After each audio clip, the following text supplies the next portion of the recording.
student ba ku dia aye no so koye nsempii na yetia yenka bi nhemu na nkinkan so senior house master wo ho aye akwasi poku dodo no abona mrana fra no striker sese striker no mo de bon mrana de na de se ye ne ni suban ya wo de na di school mo no ya akwa nanso na yenka na sa ko si se ebra asem we to asuafo miensa omu nyina ye ma omu final year wo nkinkan so senior high striker yi etina ono ankasa tumi so na fe ne maame konfo a woye so abon kola miensa bia ma bia no kasa no nkola yi ayem tsie na huhure asan abeto omo so wo nkinkan so ne mpodem de obrempong mekate ya de se de awre wo sam ye pa na aba na yebeka se chiche ni ba kwa let us say on striker no ntawantawa kakra ba omuntem na ebe omuntem sa na kamya ko yese omo asisi kura ma sem na kwa na no na striker chiche ni ba kwa nya ntawantawa no oti moto so ntepi na moto no konya akwansia chiche ni fa muti na nanu won sedo na no na asem na kwa akoye hu se striker yi ono ne ma me defo ya sabi oye konfo na kese o madanu huya mo jampa mutumu dai na o matumi ye bibia ma teacher ni akwa akwhwe fom sa kwan no so amanati na nam so edo internet kamia koye se suafo no omo din asem hu anyeye wa wuni secondary school mo fra no omu suban obi o ha o teacher eati we nso di teacher bi ati let us say obi a wo teacher o penasem na no na mo fra mi ensen omo nam campus wa kese nkomo omu die enese ne mebo wa manie ya se niesie bi ebe se teacher strike yi wo sheje bi na ama teacher ni atumi ati na nanu won se na sa na teacher strike ni informant so ebi mofra mi ense yachi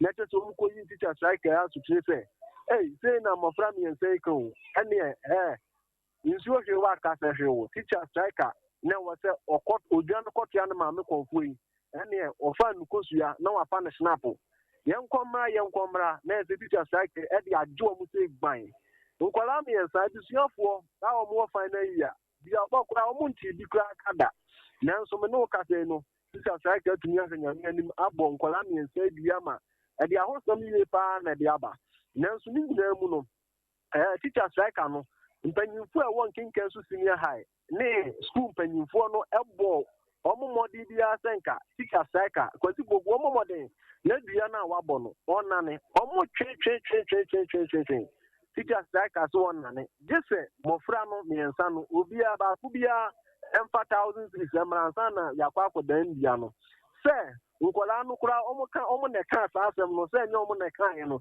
teacher strike atumi agina mu tintin se de informant no be kan no de wade atum anya kukuduro abom mofra bia na meka se na wochi emu na se ni CEO nanso me no ka se nzane wan ka se wadi kan aka no school no management na ede krata aba a se senior house master de untina wi asenya sa esa se udo obi a udo ni yemu manyina nti se wo ye teacher ni bia mo fra wo wo emfa wo ne bone emfa wo ne nsam wo maka fa ho no eni kwan se wutu sa na mo no esa se wutu sa na mo no dia na se wo ya mambo eni a ye do chekere man eni nti sa position as senior house master ande Momodia na dan ye trefa mo bi fufuro no nto aso nti me no ka se no ni position no ya de afu ni nsem ama sisi a impempre am no ka se de bi abono so mpanyimfo agina so ama eye teacher striker eye akwasi poku no babo made ya dan bia no a isi am no ka se de o ma ji ni dibre afu ni nsem no bi abono so a wasan dan a isi ano adesuafo no impo na ka se sel no a hu kakra wo mumu na so mpempre a wadan bia de maka se eya anesa nanso na abata ni dukura esusu se bre mu de senya so mo mo final year de a nko mu yi mo fru school wo zan se ehuru ni brenu ebia na omo kwa akoye omo kwa akotna school mo ko mu teacher strike ma san akora de asan foforo e de aba nti no obrempong so ubisa ya nkinka su senior high de ne akoso no senior house master aye Mr. Kwesipoku do na born me no friend strike an dey bi abon no boy no wadan ni position as senior house master no so a school ni for ADF ni nsem nti na ne akos wono no bawa ansana meja wo no enkoda no ankasa no wɔn agye atom sɛ ampa kɔnkɔnsa no wɔn mu di yɛ ana ɛbaa yɛ obi emu sɛ obi asɛm ɛna duabɔ no yabɔ wɔn a mo yɛm hyehye wɔn ana Obrempong nkwala no de enye se ebi a agye atom sɛ bi kɔnkɔnsa no mu di yɛ na emom ne na ɔmo ka ne sɛ ɔmo no ɔmo anka studio na akɔyɛ sɛ nkomodie na no mu di ɔmo nam ho na ɔmo di nkomo na ɔmo anka se disa striker ɛna akɔyɛ bibi ama tikyani no akɔhwe fam a wawu na kɔyɛ sɛ ɔmo nam ho na ɔmo di ɔmo nkomo sɛ asɛm na akɔyɛ huhu ɛna ɛsɛ sɛ ho nti ɔmo no de ɔmo anya ntu sɛ ɔmo si studio ana sɛ striker na akɔyɛ bibi sa na emom na akɔyɛ nkomodie nti nkwala no de ɔmo anya ntu pipo sɛ ɔmo na ɛkɔka asasɛm no okay bawa mo minim sɛ baabi a wode asɛm yɛ aduru deɛ ɛnso ha sanse na ano deɛ yɛ a wɔn ɛba ayɛ yɛsan sɛ bɔnteefoɔ die no kora konkɔn hɔ a yɛnwie yɛ duabɔ a bɛkɔ soɔ na asantema mu kora yɛdi kan ahyɛ sɛ mo bia mo dua wɔ asantema mu na teacher strike abɔ dua no deɛ minim sɛ sɛbiɛ sɛ tiebe manhyia so ate enti ahwɛ a na manhyia kora frɛ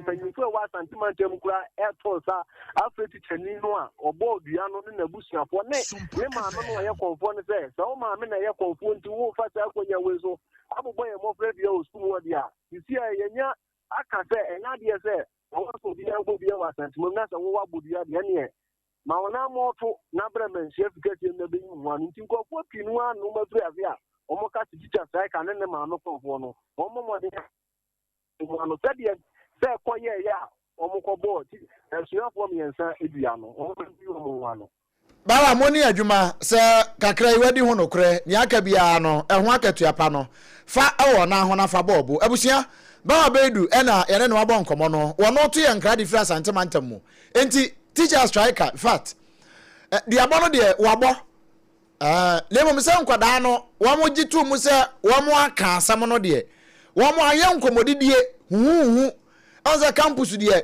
yɛse na bɛte yɛse ɛne wɔn akɔka yɛse ne bie na akonya wɔn asɛm o ɛno no o ɛne duabɔ yi o ɛne yɛse wɔn mɛtua 10 million 1,000 Ghana cedis ansana yɛgya duabɔ nom ɛne sɛ the new update ne sɛ manhyia kora to nsa de afrɛ wɔn sɛ ɛde afrɛ teacher striker saa de nti no wabɔ dua wɔ asantema mu wɔn saa de no ɛnyɛ koraa mo na asɛm yi ho no yɛkɔ ahoma no so na yɛne nkwadaa no wɔn awofoɔ no baako akɔbɔ nkɔmɔ na bibi nti ne din no yɛde bɛkonkɔn hɔ ansa abusua wotemi nka SOMPA 106.5 hot bite so nie maadwoe na wɔhonam no bɔkɔɔ deɛ nyame adom kakrakra yɛpem kɔ na yɛda asese wagye brɛ ne yɛbɔ nkɔmɔ oba ka nipa mmiɛnsa na yɛbɔ wɔ mu dua no ho ɛwɔ nkenkan so senior high school no wote ne sɛn udi no deɛ fata ma mmiɛnsa na wote ne sɛn ankasa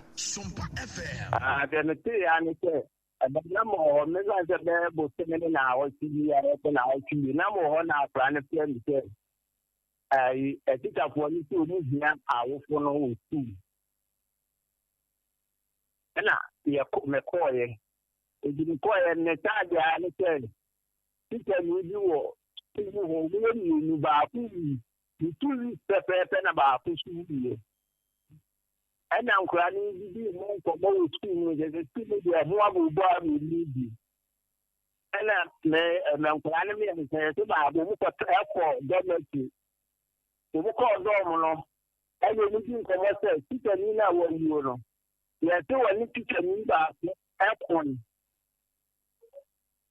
ɛna ɛne tɔɔde esi adetɛ ɔdi ɛyi na abira baako sese ɛkaame nko a ne ba wɔ abutu na nti abɔ ne ba n'ama n'aba ɛna baako so yɛ na ɔso ɛyɛ yɛte mu bebi pɛ wɔ ne kɔɔ ne bo som toto ɔyɛ ɛkiame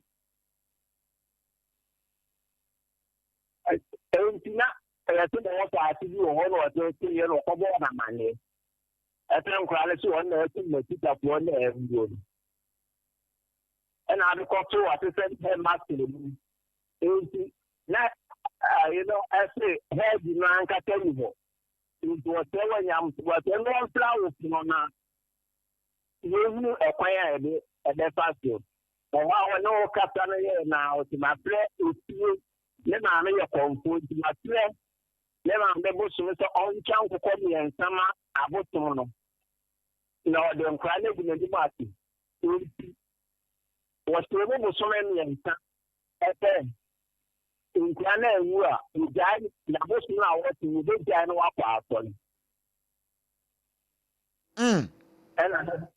and I had no good to you in the time. The one I for a year and son about Kukura, you could just say, I come now, chronic. It was your man telling you.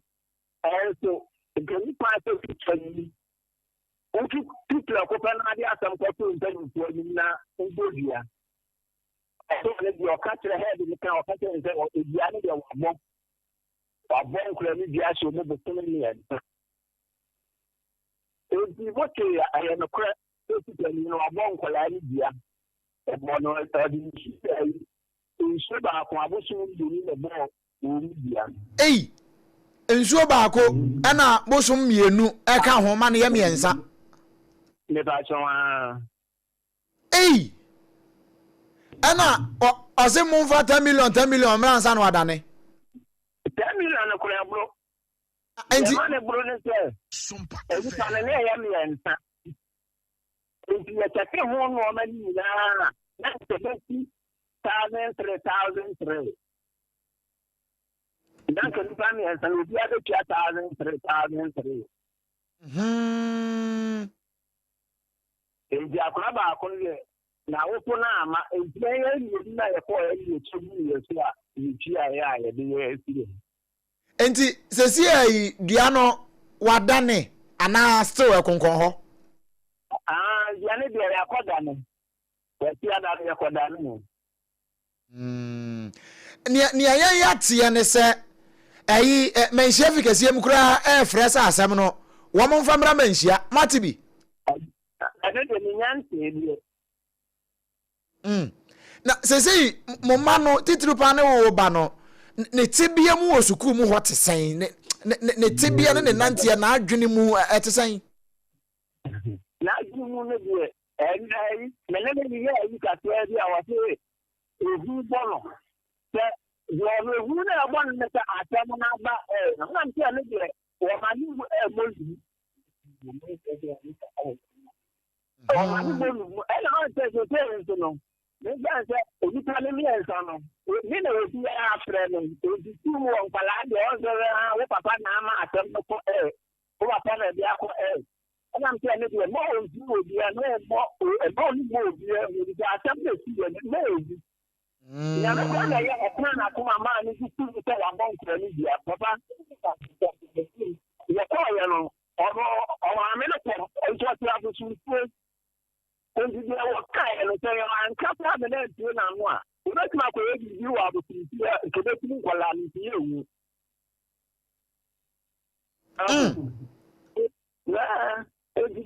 So much. Maybe Obano, as your final year, Obewi.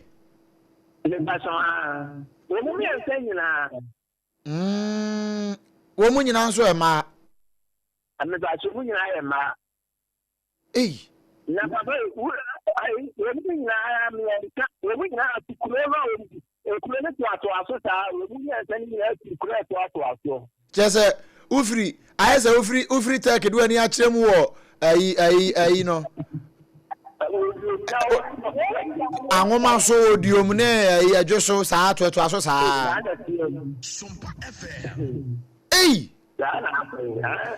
Papa, yemfa nkomo yin konkon hansa. Ne ayatie ne se Regional Director of Education kran so aso asem num. Ena manhia nso frɛ sɛ momfa asem ne mra. Ne ebesi wa akire bi ebesan ba. Why? Mo piafo. Abusia we ya wofo baako. Ya ne ba. Bibi nti ne de papa ne din akonkon ho kakra. Brepa mu no sanse ne utie se ne okan kura.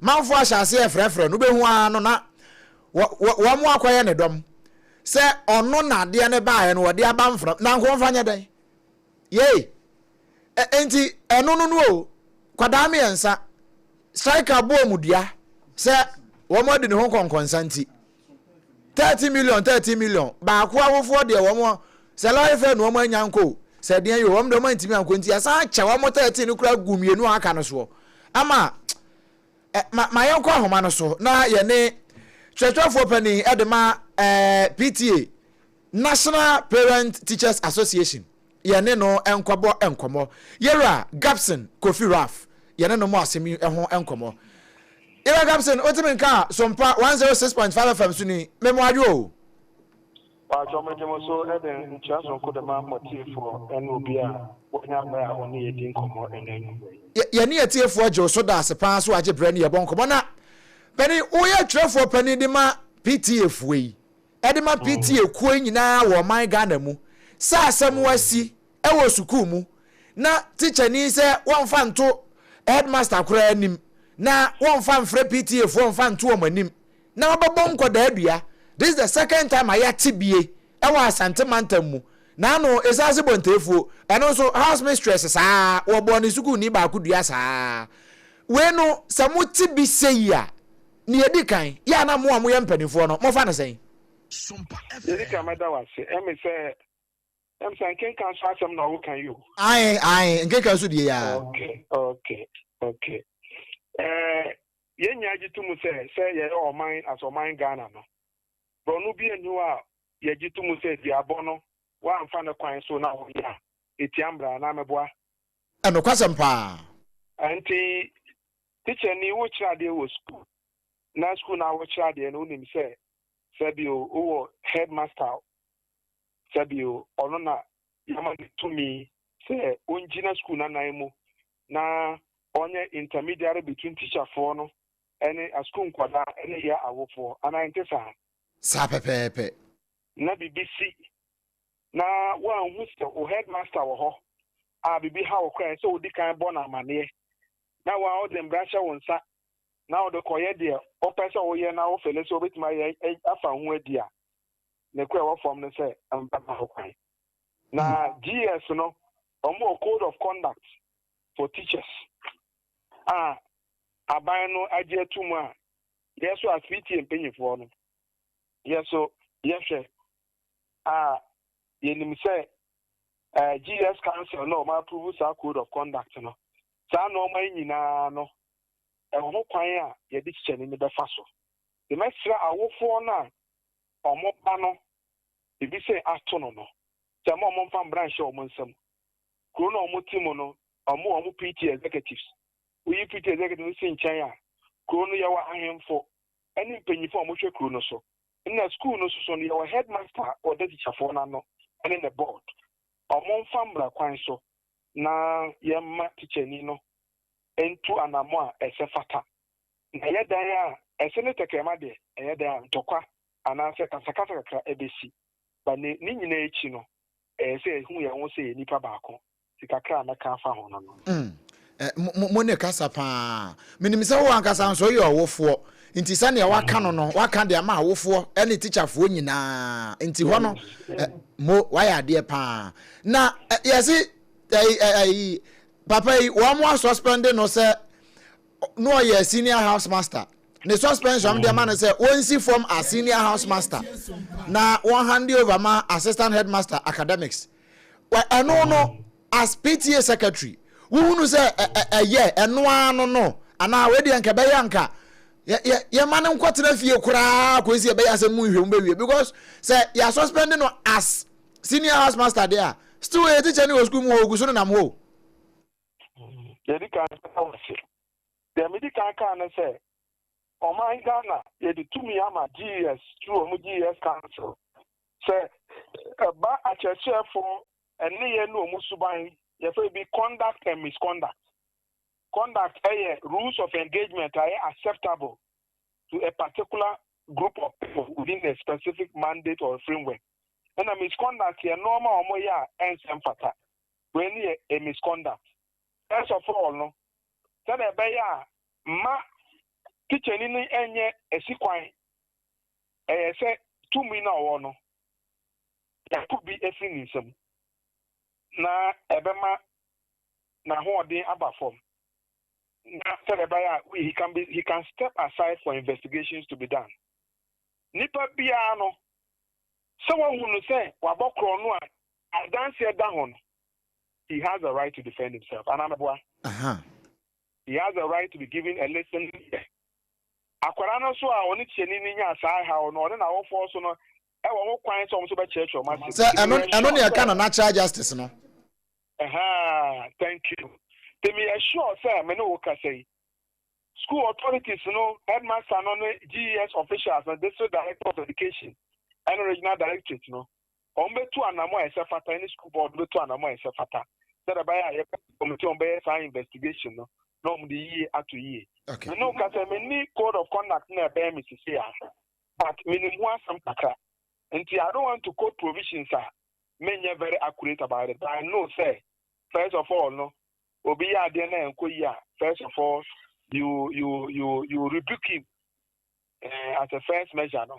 Nti saa na mo no matu no metre say awofo no mo ba no ya bon dia no omo so mo famra kwan so no me kompanyifo enkotena se na de say ye bia no e na yi atoye no e de atoye because sabio awofo ni tefo de akwasa ba final form ana mebo esa pepepe nti omo form ye na ebro so a ye betwe omo so ba omo form ye na sabi ye betimi aye bibia afa ho a asotwe no enga asotwe a ebe ahyensode ama ekirima krebe omo so buntu sa na mo ne bi nti musuma ka say ya yeso di anu atumu yi minister nkenkan so community ani bebi a school no no omo tie ye because SOMPA FM no ye di asem ye ndi nifa nti titani no mesre say ade bi a waya anya no kwan so no on famra kwan so na yemfa yi ntu yi na asujembra school no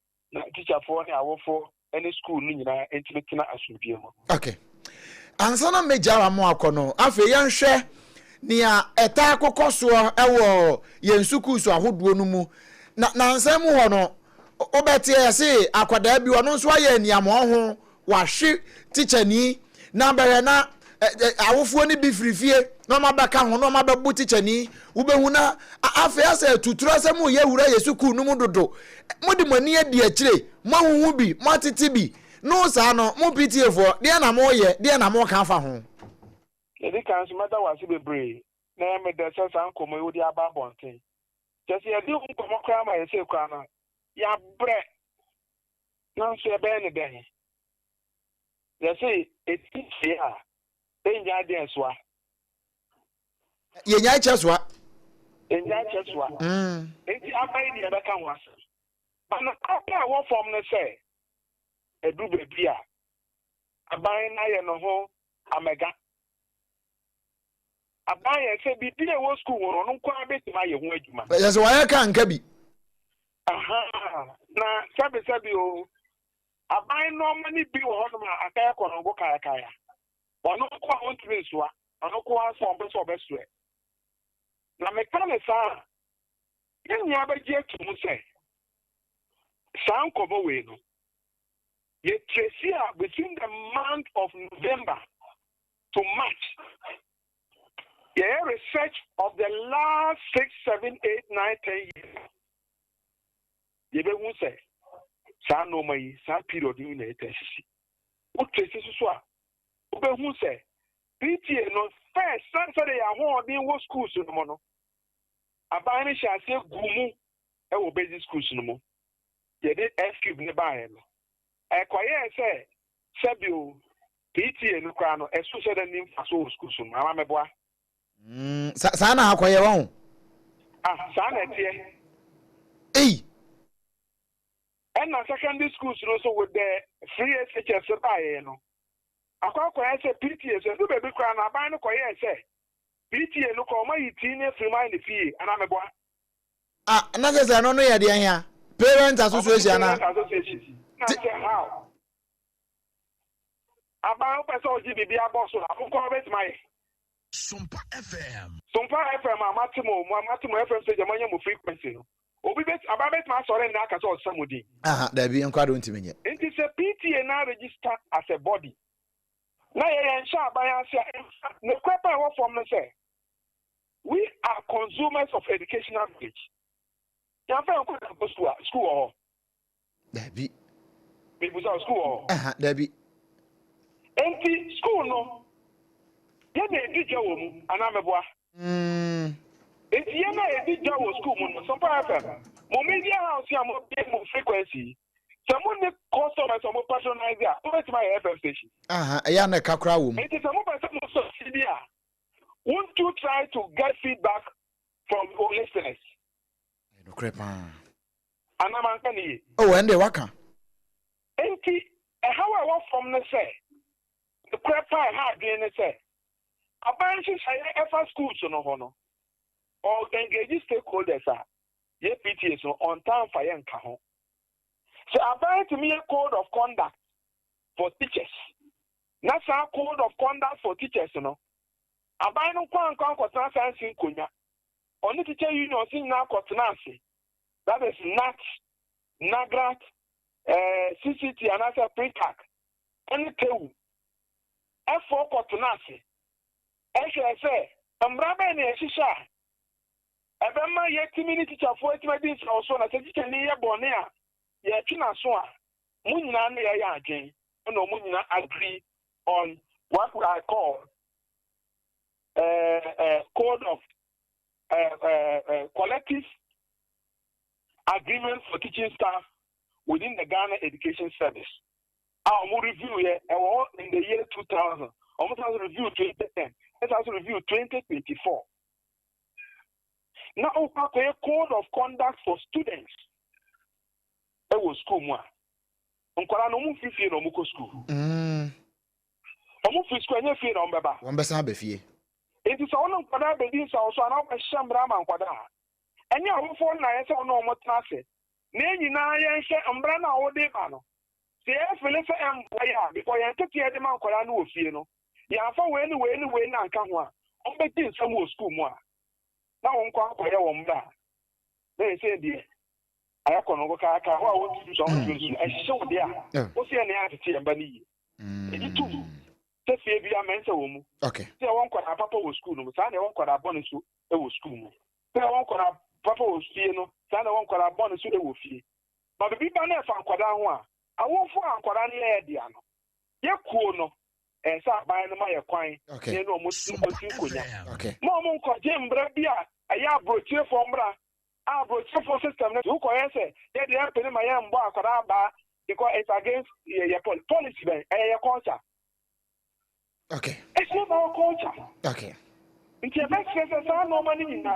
high time we soberly reflect as a country and as a people and have collective responsibility in making sure that we bring out first and effective, relevant and reliable policies to make sure that we have safe school environment. Now, certainly, the community so no. I won't form the Russia or Monza. I could a tier school, however, school no more. Ebra kwanso no ye nyina ne community leaders no okay obia no ewa info me bana no crepa ena sa akro no so no ye PTA panyi for me bana ai ena sa akro no so no se kro no asore na school no asore na TO ana sa faith based organization na TO ana aban na TO e DA school aban report mana report ai all these people are stakeholders o bono to fa na do anu asia ma me no me say wo bono to fa na do anu asia ma me no Christian Council of Ghana institutions that are in charge of investigation, police, foreign and so forth. Omo nyina say from town need to unions from. Nearly GS yan code of conduct for students now. Nearly say is fit for purpose because Janura Oden and Nura Sekai anybody gan there so Ukraine. Among for 100 acres now order 1 acre. The next track I say. Okay. Abandon for as a listening government, no. Almost at the cost, no. Why are more than normal fashion? Didn't I count a normal inquiry? It's also schools that population no crowd also take it up one. The abandoned control is difficult. Mate. In the effect, I'm correct about school. near man admission. As part of admission requirement, code of conduct, a young Niger to my young Niger, near the account the amount for no. I can't buy for orientation. I want to move it near orientation. I'm over. So, why I tell me and the Anaka and Quadano? Yes, I never Bible. One more watch that one no. One bomb Quadami and Sadia. Some Quadani didn't home conquer. And we move free mufia. One more yes, I didn't be. I don't want come. And a pep student, Nadauroma. Was so yasene. Ma ye tree as yanopa, near numere, and a pan near numere. A year to me, do the two before you go to bed tonight, ya, and you made an adria. Who did you yepe and far garlic and uncle, and far jenny and uncle? Yes, I will number bomb. Wouldn't mean call banner, Bearmanos wouldn't mean corner. But more than as our man of about one bay, Abacasa was it? No, one more crashes home. Yes, there be a bibu. One choosing and knock home, Miss Rapa, for pep student. For pep student, no, brush, no, and I say, apple, and no, for choosing. You want a heba, you want a chaku, and you are cavity fighter, no, and so why? Say, Obamode, now, all day. A choose here, a quay pan, a day amount. Nessa Intino, Yan walk with Medima for a bar center. Now, Aqua J, I are a share Medima for a bar center, dear. A honor, Yadia Bia, a tete war, Mount Pomu, and your man quay yen for man. Would we need to Medima for a bar center at the time that's so. What the breath time, ever to Yadian so. Now, what to us here come a day amount. Over Poquasa Maira, I want cry, and I come as Santamanta Munso. A Boaco, 1 year by Sukuno, and I idiot him share. The number is 0244 774 282 0244 774 282 and 0500 727215 0500 727215 na one no abo enkomo wano and afa enwuma ko bia da woroma and enwumre ya trans the hot bite and ne kase no nto aso e de ema wo afa hot bite kase no ne nto aso no enu nie Yeto so edi amawidie na bambofo akache ena yekwakopie Ghana Police Service ene nkrabata ewo timantemo womo ensa so eniema hudu bi a womusu se eye enrobone cannabis ebie ya ene truck kese baako a ehye ne kakraka na niema no womo apaki ewo mu no ye kire se eye ensuo bottle water bi ne ya package ne ya load se na enrobone ene ya bone boa asesa edi agumu wa bra na ensuo bottles no de ye chese wo mo de ye cover up bi keke bra Facebook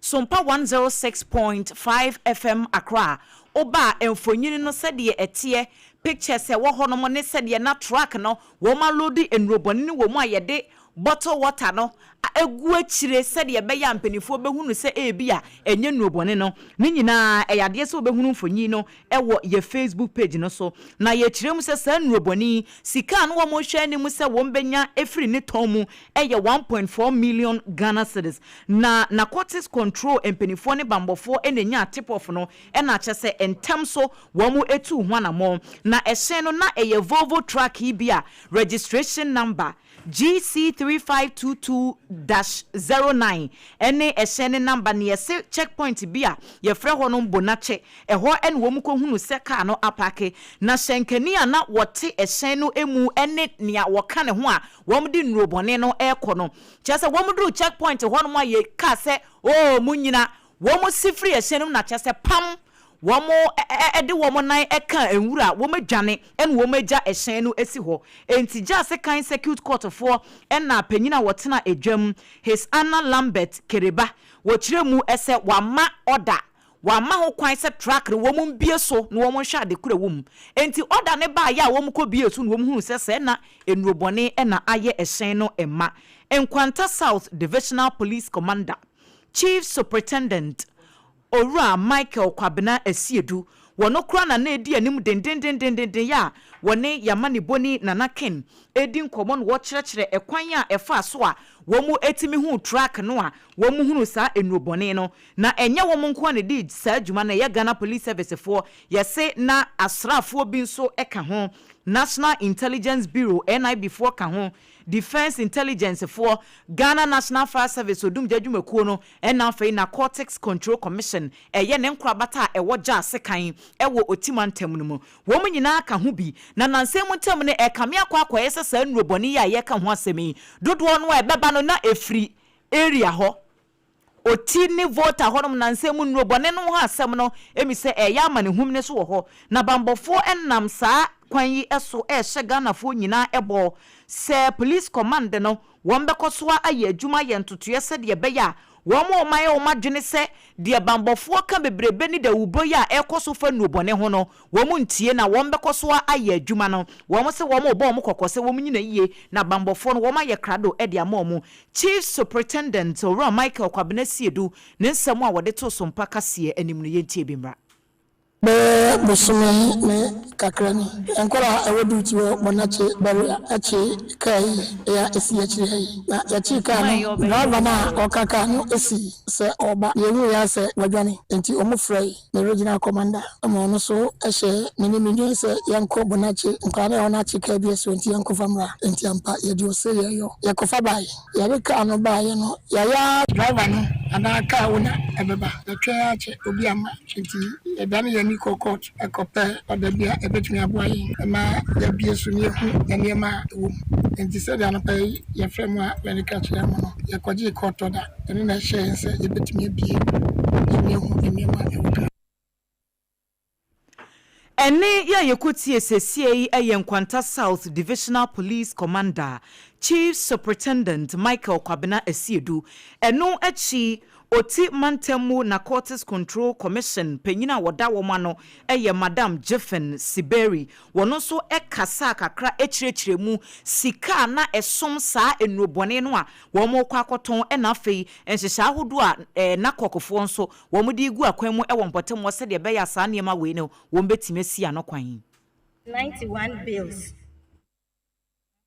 over 7,000. If we can go in our profession, the baby street value. And the street value no about 14 million Ghana cedis. 40 million a bisa eguechi.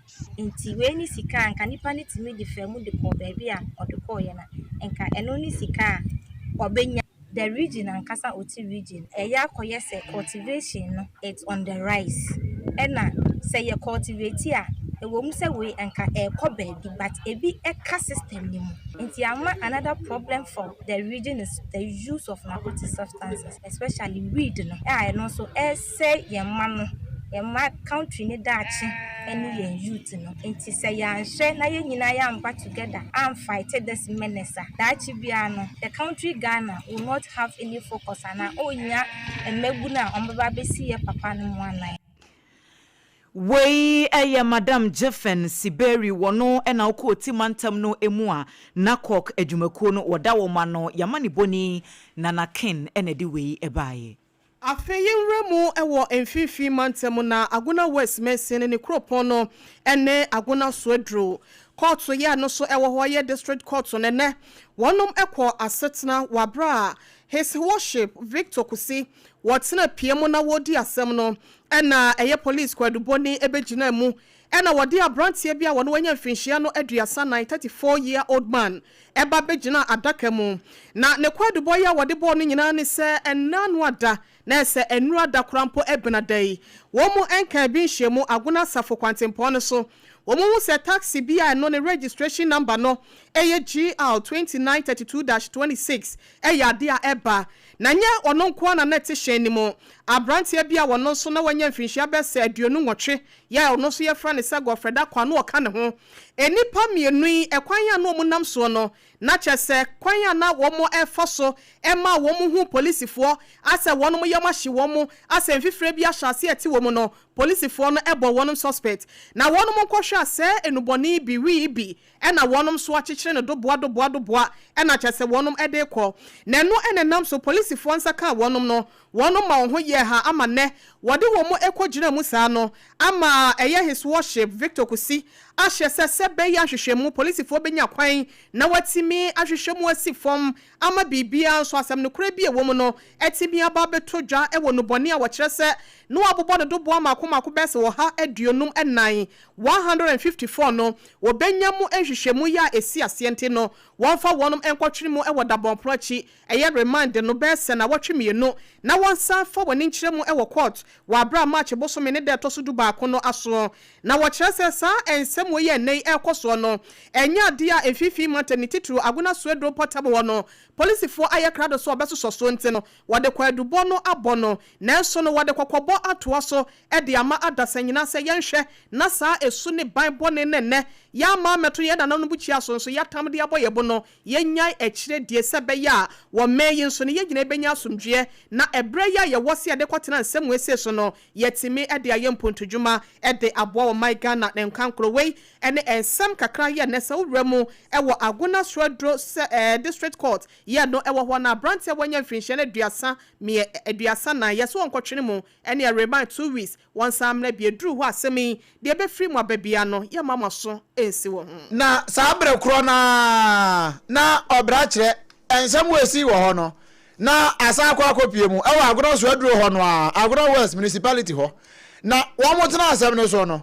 ano so obra kire senior high technical school na wo mu titiwadi no mu no dead afa wo muti ya se akire student asabaka ho na chese Swedro business senior high school asemu esi wo ho no se enkwada no a wo mu kodi anyambransam no a wo mu aso mu she uniform wo mu she uniform bi no wo mu ebru obi tietiara ya se san krampo je ne ho sika ne mobile phone nyina ka ho no ena ekokoto na ekoye no enipa mienu ya no wo mo ka ho koto aremande wo mo saa ba ko aka ho de koto man bill na no na manfo busa se na nipa miensa akodi bone ne ye de miensa na akogina koto a si den ne ma mienu ko remande na ba ko de ye ma ne bill na ko aku adama wo ho ko aku ma adwo e many amejozo na boko de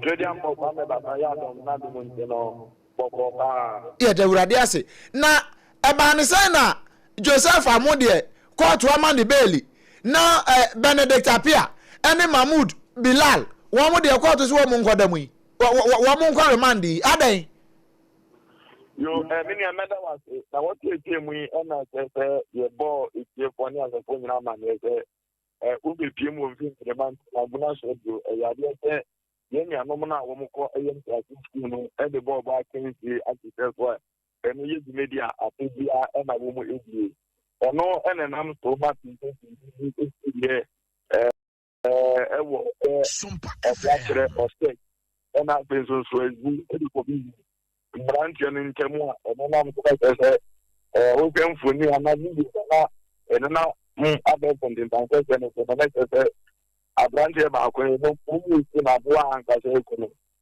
tambe ya meno ka say ya dia say ntemu afọ atemu mu ema enei apolisi fo nso bomo ke ba mo mo se atemu mu a wo ye nhwemu atre eni ba mako eyo mi ambranche mi nta wo mo ni se wo mo ebon atemu ni se pa eni wo mo ko eyo se magistrate court wa brana otemu afọ teni eti adwemo na se ye de branche mi ntin edi begina eyo atemu abekemo no ena otire mo se Kwadu boni no etre mo se eye mbrante makoma nyensa eye Joseph Amo 20 years ena afin no eye Benedict Apia ono so 18 ena afin so Bila Mahmoud ono so 18 even the mo kanto to fe wa kura eze wo mabra bo nkura enye wo ena je se o mo tinya ko mo ji abrante yi kra eje tuni nsemo no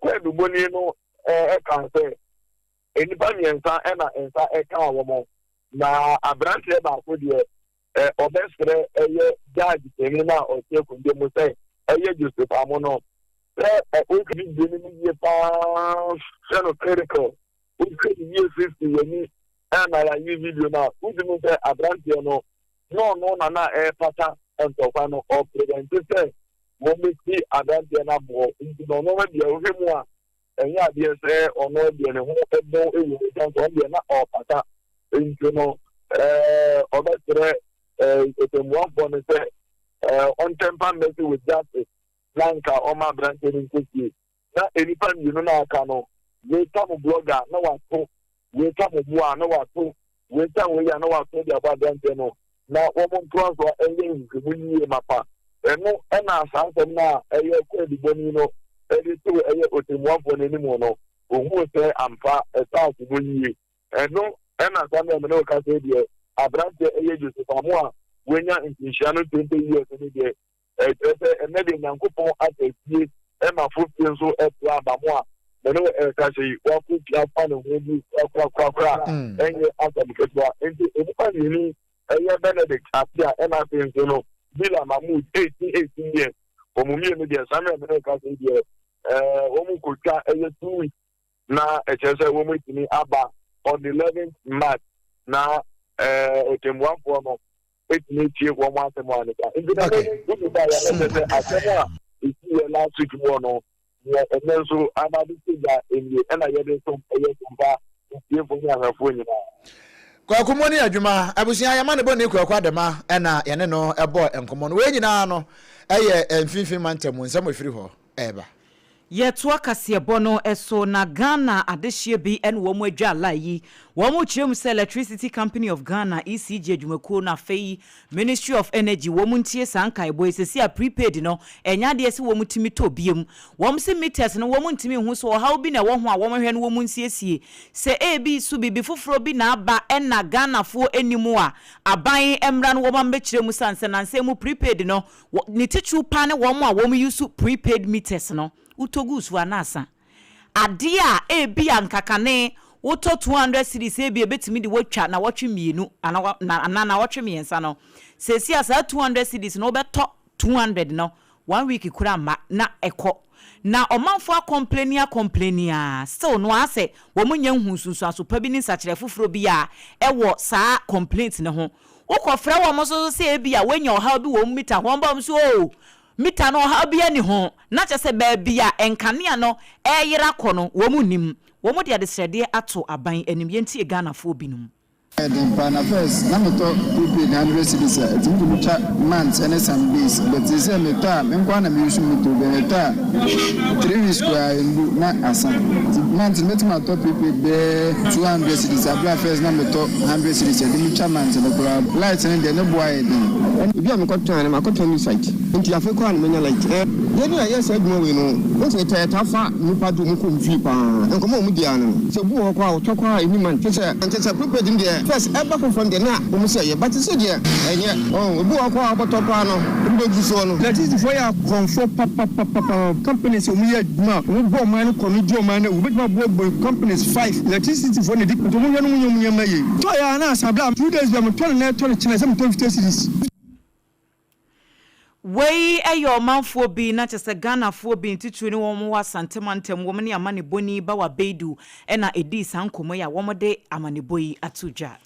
Eya sam no kre woto adwa 200 cedis no woto aye say ni na woche na sami de say me to 200 na woche maye enso aka be 20 something cedis pe ene wo so ntino eya sam sebe asem we say hu no aka ho be ne so for ya wono ehwa hode ne yeso be kire energy minister ye Rajinapo wono so afren central phone hyiamudie e de atodwa se asemu a ire me so me de to so yi e ya de a wabisa Electricity Company of Ghana adwumayefo wonum so munim ho hwe asem no enhyada nya nokre na ya boa de a wo se adwumakuo no nye enye hwehwemu se be ya nokre bia de wo mu no wonum betimi ama no atodwa no wo kire se enhwemu no si na kwa wieye ne basenfunso bi enenam ECG adwumakuo no so ntino wonu mabu Ghana fo nom yen mu bi te se yen no afaso de a na ewasa aban no wotimi de empata ema yentie ye John Napo ensem bia wode todwa efa ye hu.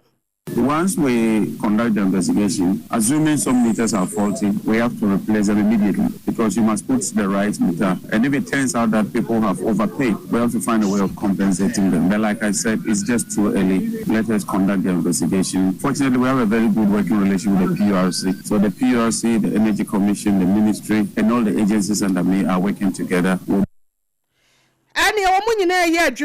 Na wo mato kese na wo ma hwese hwehwemu ya esi ase no ebetimi atodwa na eba ne se wono mabuya faso de a ye John Napo wono ene so afọ ya wono hwe ahwodene so wo se obepata ye na akoma so etimi atoye mu wo mu pata wo mu fa Ghana water so nka ho sanse binum kura da mu be se na awatwe mienu kwa na awatwe miensa dome he ya nsuo no woni nya bi oba no mu kitakita kufuo galon na wo mu na mafiafie mu na wo mu sresre ayimambie Ghana waterfo wo mu so nya me score awa sompa so na wasa nkomo na ho no ene yetefa Johnson so de kopie orumnyamfo Sam George na kache ene ozo wono de ono ne ho de nkane ano ye ena bio ensuo no so kra wo so de ni problem na nso ba fa ne sa na mom ni ode ma ye ne se 4G a ye twam kra ye duru 5G afi kwa ro be na binum nam 2G se internet binum de wo ne nice no ono de wo aka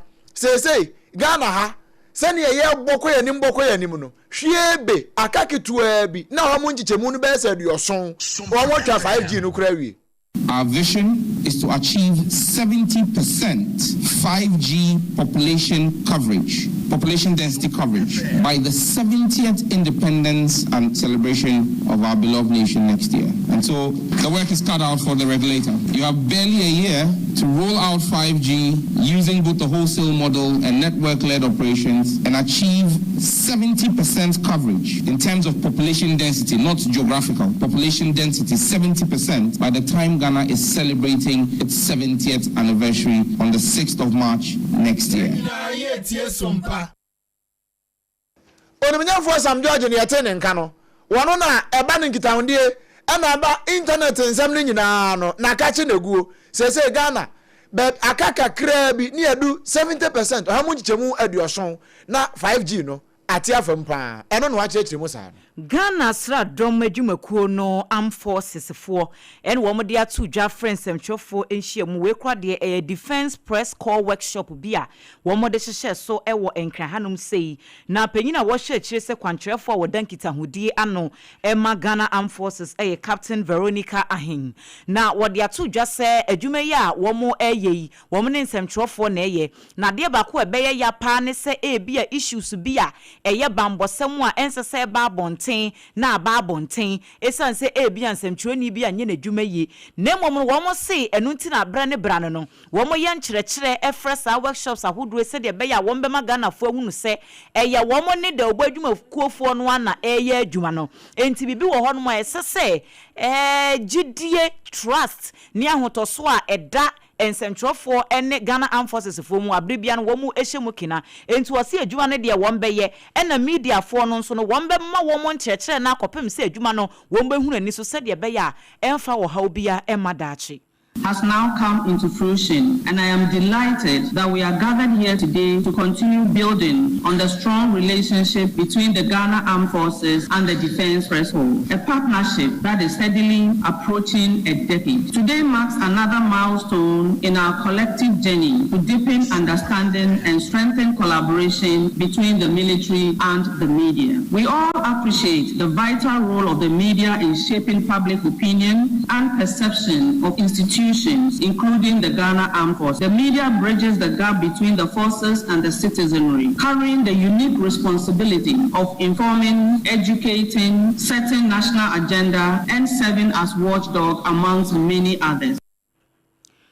We Captain Veronica Ajo Ahin wono ena penyi kwantrefo a wodankita hodie ano ema Ghana Armed Forces and Defense Press Corps workshop a course on wode sansem no etu dwana no siye no Chief of Staff ya wono so eda Ghana Armed Forces General Headquarters no ano Air Vice Marshal Joshua Latei Mensa Lakai wono so ekasa kakra en wode adesrede to Ghana fo nyinanim se nansemo wo hye bambo ho asem ewa bibremu atoye hanom yade bia esheki kakra enu nti wo mosre se amanebo a enye no kore no mo mfa ma meto abonti sanse misinformation yade ebetimi aha oman ne bambo. Ladies and gentlemen, as the armed forces continue to support national and regional peace efforts, whether in internal security, counter-terrorism, peacekeeping, or disaster response, the importance of strategic communication cannot be overstated. The Department of Public Relations leads this effort, but it is our collective duty as citizens to remain conscious of the information we share, especially on matters of security, given the threats facing our sub-region. On behalf of the Military High Command, led by the Chief of the Defense Staff, Lieutenant General William Ajakon, I reaffirm our commitment to openness and professionalism in our engagements with the media and the public. Chief of Staff, Ewa Ghana Armed Forces General Headquarters, Air Vice Marshal Joshua Latei Mensa Lakai, Nene Ena Yukutiye. Yedru amafo so na yaka yanom adehia yenka mu nyina mo yawo 14 February ewo bosumi weseye mu ena chese wo haw ene abenedie ene abesonom eto Ghana fo ne nyina ne se yadehia binom a wonom ekofa eyentos ewo edwakwan so Burkina Faso ebo my Ghana mu hasenom no ene wonka bi hyemu wodru Burkina mpotemo baabi no amamofo yi bi ekotwe etuo edisi won so ye nipa bese nwotwe ye kasai wonom etina nanom ewo ense do afoforo miensa ya wonti eyeye Nyankopon edi won ho afofi ni de ye kasai wonom so eje ayahwe ewo my Ghana mu hasenom na eno achi no wonom ede eye boda no entumu krokro ekotumu na empanyimfo nso so hwehwemudie ya wo mu edidi ye ni nyina no na akwaye se wanhwe ya ne ntosi ho akwaye den ede am my Ghana dehye na so no yesi ensuo fa oba no enkyere se wujai ensuo nom Ghana National Tomato Traders and Transporters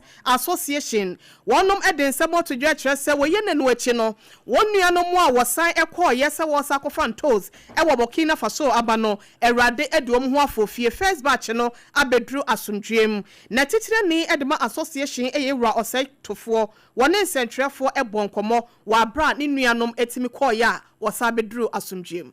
The first batch of tomato traders and transporters who were given the chance to enter into Burkina Faso 3 days ago has arrived. This is the first car. I spoke to the driver, I spoke to the traders. They went through without facing any dangers. The instruction given to them yesterday, they respected the instruction I gave them. They didn't go to any danger zone, so they have arrived safely. I will continue the same thing tomorrow until I come to Kumasi. This is a sign of warning given to those carton traders. We know there is freedom of trade in our constitution, but that doesn't mean you can trade anyhow you like.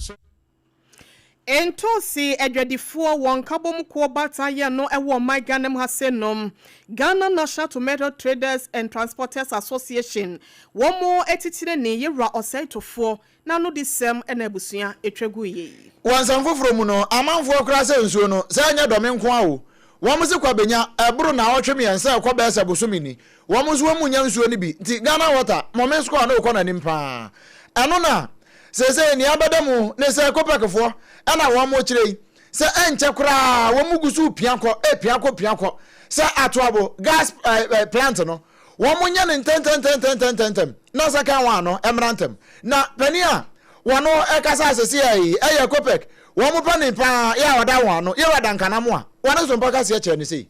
We were buying a lot of gas from Nigeria. You recall the West African gas pipeline. There will be times you owe them and they have to turn off the valve and you don't get the gas and the country goes into doom. So from what you see here, Ghana is now processing its own gas. It's able to feed the thermal plants. It is able to keep these thermal plants running. And you know the good thing is that even if you owe Ghana gas, which I know the power sector owes them a lot, they do not turn off the valve. And so one way or the other, you're becoming quite secure. This has become a game changer. Then again, you also have a situation where LP we used to import 100%. Ghana gas is now able to also deliver about 50% of your current market demand.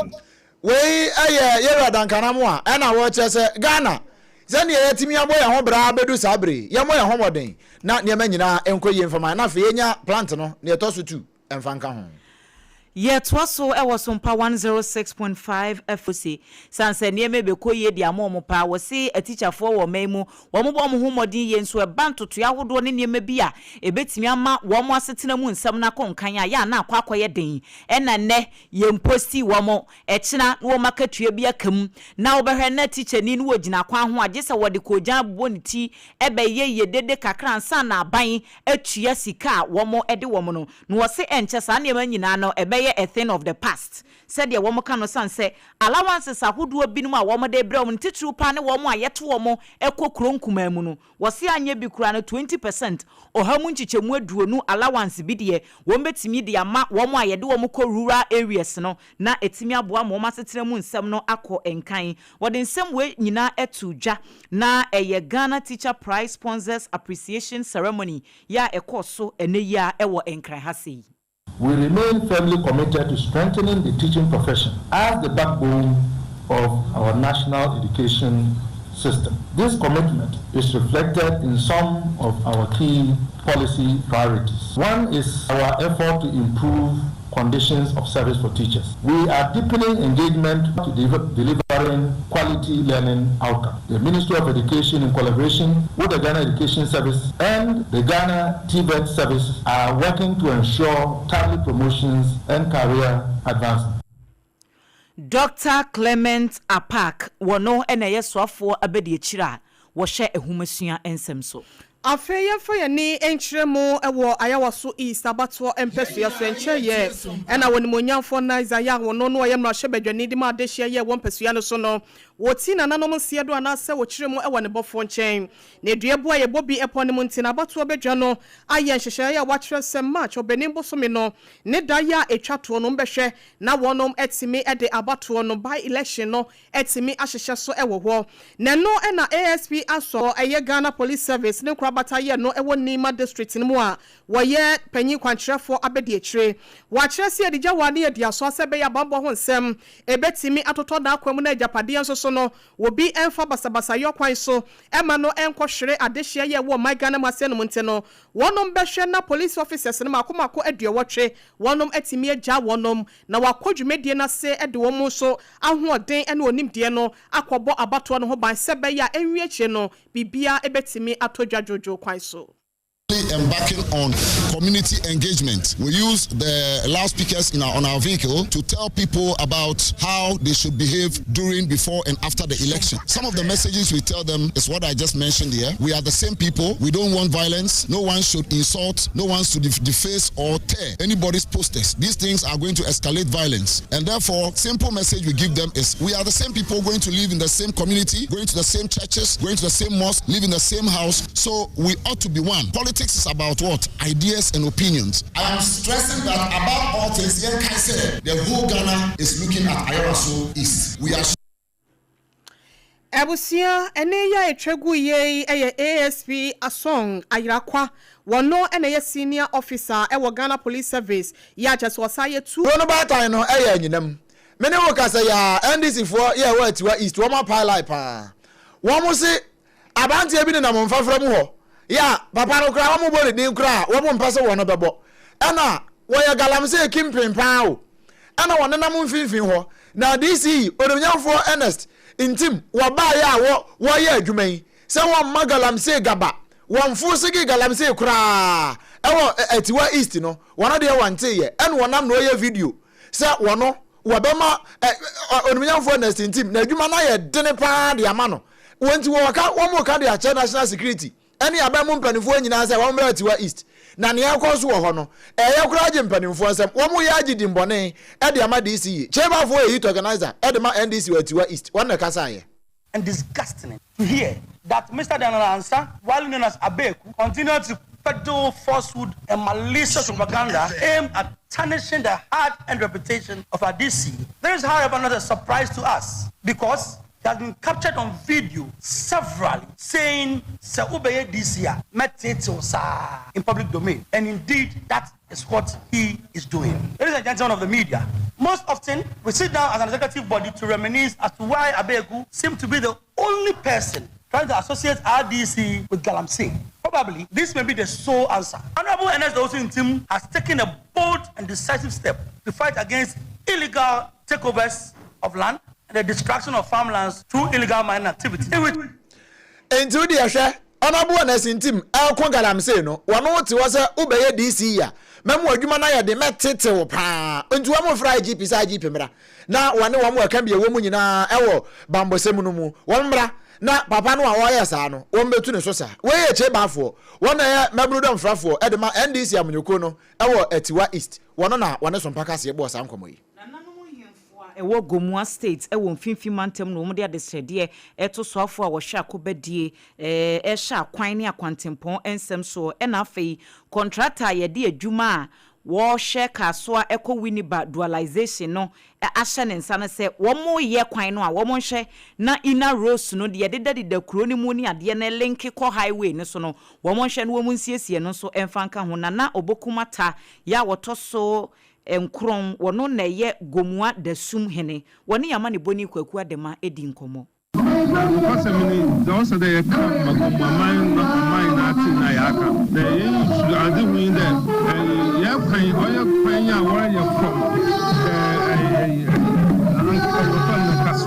on the way to Takrade. Daya said the inner roads now connects Emma roads wire into yes sir. Inner roads one years a major roads wire. Because the residuals no inner roads. Over the same major roads. Yes sir them. Don't show the inner roads now. Or connects the major roads now where you need now. Nana obokum ata ya wotoso enkron wono na yegumwa da sumhene ena yete ne nkan enu achi mrashebedwani ya wogumwa East Abaton peswaso onyunyamfo Desmond Degraft Pay2 wono so echire mu se nansemu langard fo no womo tete womanfo e won peswa no so pa enti wobesre nananom hemfo se womo enhwe no womo pɛ ho asɛm enka. One of the issues are what the step of prayer is the from land guards. The new baby are looking. One pass as when you one the probia, one of your land guards are what put tons as it. I won't be told. But I was so much another one more. Yes, some Nidmara. None of you Amma, Konya, and Waya the Martin. And she was to this one. When you're trying to win one, my prayer, Yenya. What's your traditional map?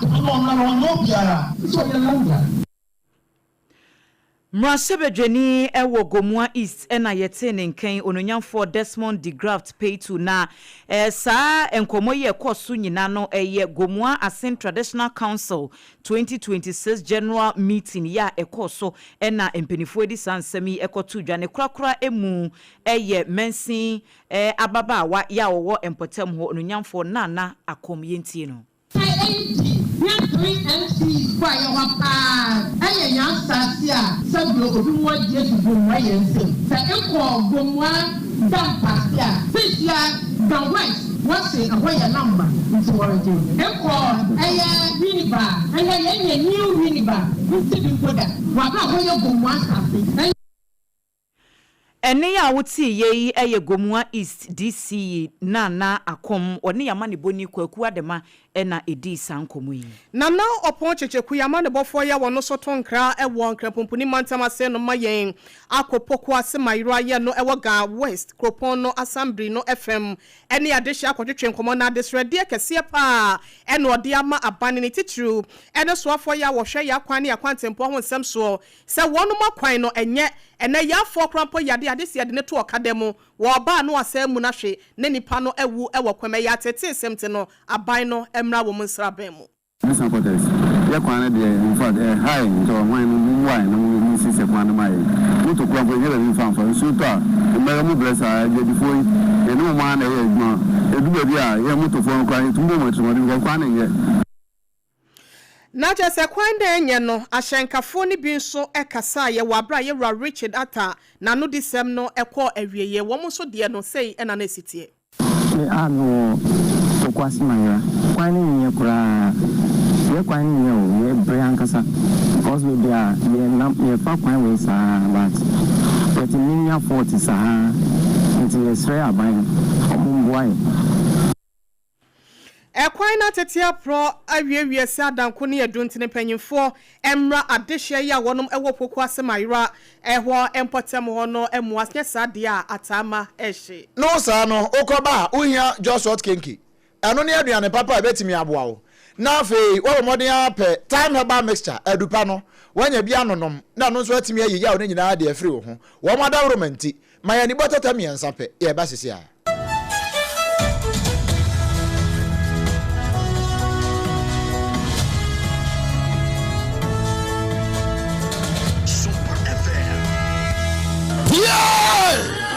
She was saying, get a Pepsodent charcoal toothpaste.